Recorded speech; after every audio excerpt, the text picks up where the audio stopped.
안녕하십니까. 세상 읽어주는 남자 이상훈입니다. 오늘은 반도체 보조금에 대해서 한 말씀 드리겠습니다.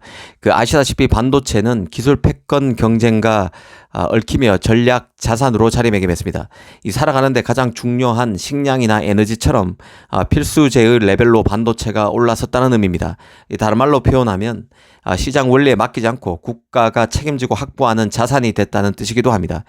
그러다 보니 미국, 유럽, 일본 등 선진국들이 TSMC, 삼성, 인텔 등이 자기 나라에 제조 시설을 지을 경우 그에게 보조금을 지급하겠다고 호객 행위를 해왔습니다. 이번에는 미국의 한정에서 반도체 보조금을 한번 생각해 보겠습니다. 미국은 기본적으로 반도체 제조는 저부가가치 산업이라면서 설계와 디자인에만 집중해 왔습니다. 그런데 미국이 칩을 국내에서 만들지 못하는 데 따른 리스크를 인식하기 시작했습니다. 그래서 내놓은 게 바로 반도체 제조사 유치를 위한 각종 지원책인데요. 크게는 두 개입니다. 이 520억 달러 규모의 칩스 법안과 이 반도체 증진 법안으로 팹과 제조 장비에 대한 최대 25% 세액 공제를 해주는 팹스 법안이 있습니다. 인텔 같은 경우 얌체 같은 행보를 그간 노골적으로 해왔습니다. 미국의 반도체 제조 육성 정책에 편성해서 이제 막 파운드리 재진출을 선언한 게 인텔이지만 미국의 팹을 짓는 삼성과 TSMC에게는 보조금을 절대 줘서는 안 된다고 주장해 왔는데요. 미국의 세금이 미국 기업에만 쓰여야 된다는 논리입니다. 어찌 보면 맞는 말 같지만 아직 다른 회사의 칩을 만드는 파운드리도 아니고 이제까지 미국의 애플, AMD, 엔비디아와 같은 팹리스 칩을 만들어 온 TSMC, 삼성에게 지원금을 주지 말라고 하니 TSMC, 삼성 입장에서는 부하가 치밀 수 있습니다. 그런데 다시 이런 얘기를 꺼내는 이유는 TSMC 내부적으로 미국 정부의 보조금을 받지 말아야 한다는 주장이 나오고 있기 때문인데요.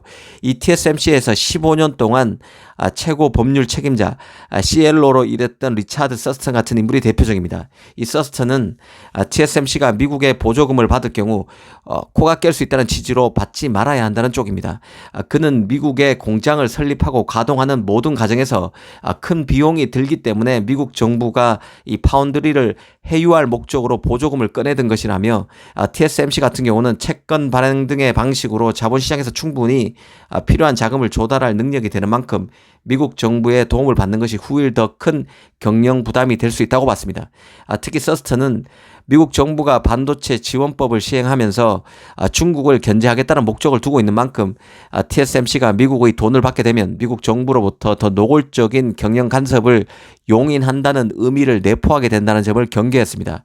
즉 미국 정부가 보조금 제공을 빌미로 기업의 사업 활동을 엄격하게 규제한다면 TSMC는 중국에서 완전히 발이 묶이게 될 수 있다는 것을 우려한다는 것이죠. 이 TSMC가 미국에 공장을 세우고 있는 것은 미국 정부의 보조금이 탐나서가 아니라 지정학적 리스크 분산 때문이라는 점을 잊지 말아야 한다고도 말했습니다. 그러면서 서스턴은 미국의 보조금이 사탕을 가장한 독약이라고 규정하면서 보조금은 TSMC에 도움이 되지 않을 것이라고 했습니다.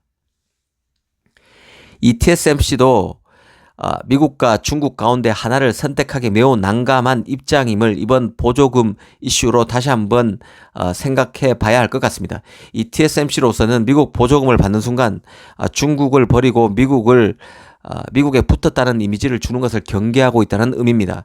아주 극단적으로 TSMC가 중국과의 관계를 완전히 포기하고 미국의 반도체 지원법 대상에 포함되더라도 미국 정부의 자국 우선주의에 입각한 반도체 정책을 감안할 때 TSMC 입장에서 큰 이익을 보장받을 수 없다는 점도 아마 분명히 인식하고 있을 것으로 봅니다. 냉정히 보면 TSMC가 그렇게 보고 있을 것으로 생각할 수 있다는 거죠. 미국도 결국은 하나의 국가입니다. 자국 기업인 인텔부터 싸고 돌 게 틀림없습니다. 그런 맥락에서 미국과 중국 사이에서 적정 균형을 잡는 게 TSMC 입장에서도 가장 큰 이익을 챙길 수 있음을 고민할 것입니다. 이 사실 반도체 보조금 지급이 가까워지면서 이 보조금의 배분을 놓고도 질시와 모략이 판치고 있는 게 현실입니다. 특히 엔비디아, AMD와 같은 미국 팹리스들은 미국이 가장 경쟁력 있는 설계는 내팽개쳐두고 제조업체 즉 파운드리만 지원하는 상황이 불만일 수 있습니다. 왜 정부가 인텔만 지원하느냐 이런 거죠. 인텔이 칩스와 팹스 법안으로 일종의 행제 같은 이익을 얻고 있는 데 대한 불만을 토로하고 있다는 것입니다. 제조업체들도 그들대로 소외받고 있다는 입장입니다.